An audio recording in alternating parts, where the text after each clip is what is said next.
Gusto niyo ba gumawa ng parang mga ganito? Mga mani-mani. Halika. First things first. Tiklipin mo ng ganyan. Second, tiklip mo siya. And third, tiklip mo naman. Subuksan mo na.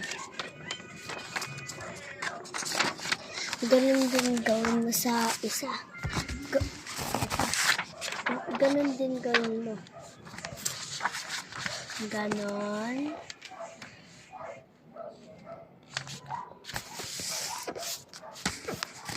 Tapos,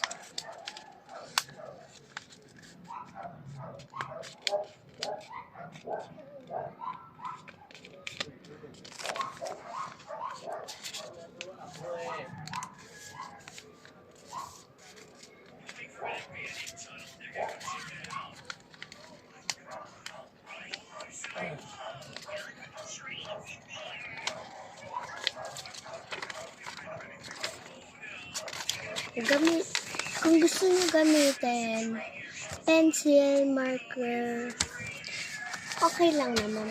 Ako gusto ko marker.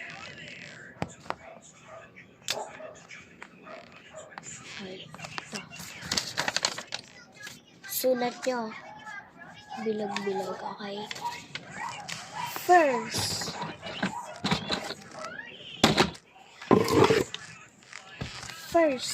sulat kayo ng ganito.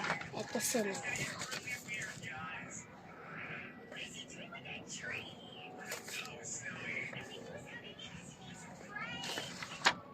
Yan.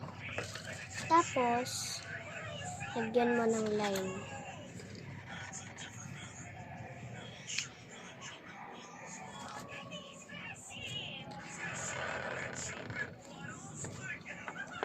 Ayan.